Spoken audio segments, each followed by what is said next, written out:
Slate us. All right, same thing, Mr. Plaintiff for the Mr. Carter for the plaintiff. In the court's chair, defense counsel, Mr. Ward. In the defense chair, regular is Ms. Wellington. This time we are going 2 1/4, and we'll go for about 5 minutes till we run out of time. So, fire when ready. Ready? Begin. Welcome back, everyone. Let's start that again. And what number are we at? 11s? 9. 9. They won't like you if you try to do 11. Okay, 9. 3 every 20 seconds. That's it. 7.5 seconds. Okay, 7 ready? seconds, 6.5 seconds. Here we go. Ready? Begin. Welcome back. Hope everyone had a nice weekend. The record should reflect that we are resuming in the Depo of Karen Baxter. Since we have a different court reporter today, I think we should state our appearances again for the record. Thank you. James Ward for the defendant, Tanya Marshall.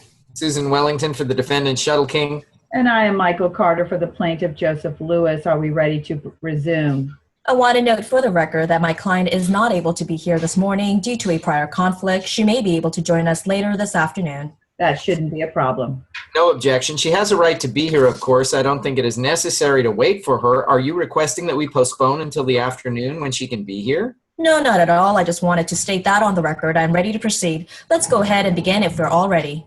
Ma'am, are you ready to begin? Sure, I apologize for being a little late. That's fine. We all just got here. We can go ahead and start then. I will remind you, Ms. Baxter, that you are still under oath. I understand. Thank you for returning today so we can complete your deposition. No problem. I hope we will be finished today, though. I have scheduled a flight out of town next week. Then we better get started right away. Thank you. When we left off, I was inquiring about your statements to the officer on the scene. Do you recall that? Yes, I do. When you were giving your statement to the responding officer, where did that initially occur? It was just right there on the corner near where the accident happened. Do you remember that particular officer's name? That day I spoke to 3 different ones. The first one was a woman. I don't recall her name. Do you remember the name of the officer who took your full statement? Yes, the last name was Rogers. Was that a man or a woman? He was a man. And you said it was on the corner of Sycamore and Greenfield Drive? Sorry to interrupt. I believe you meant Sycamore and Baker. You are correct. I don't want there to be confusion later between the 2 witnesses. I think we should allow the witness to answer the questions. She can correct any counsel if they are confused. I do recall that it was Baker. The officer interviewed me on the corner. Thank you. When the officer questioned you about what you had seen that day, were you being truthful with him that morning? Absolutely. That day, did you feel confused about what you had seen in any way? I don't believe so, no. How long after the accident did you speak to Officer Rogers? As I said earlier, I spoke to 3 different ones. The first officer just told me before I could leave that I needed to wait until someone spoke to me for my statement. Okay. The second one took my name and contact information. She told me to wait for Officer Rogers. And that's why you waited on the corner. That's right. You have previously told us what you observed that morning. I just have a couple more questions about your conversation with my client after the accident. Okay. Do you recall speaking to Joseph Lewis that morning? Yes, I did. Had you ever met him prior to that morning? No, I did not. Okay. Are you aware if he works in the area? I don't have any idea where he works. When did you first approach him that morning? Objection. Assumes facts not in evidence.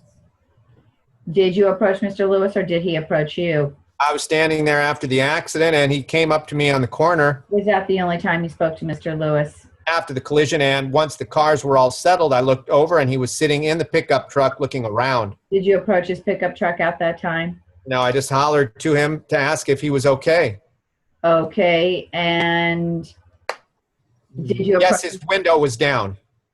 Yes, it was. Did it appear that Mr. Lewis heard your comments to him?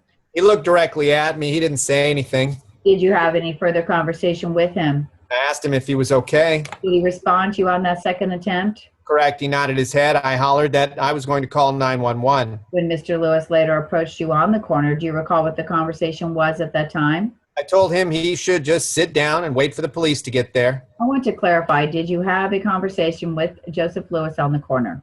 Not really. He appeared to be pretty dazed the whole time I saw him. That's why I wanted him to sit down and wait for the medical people. While you two were on the corner, did you overhear any discussion Mr. Lewis had with anyone else? Not really. There was a woman who came over and was talking to him. I didn't really hear what she was saying. Okay.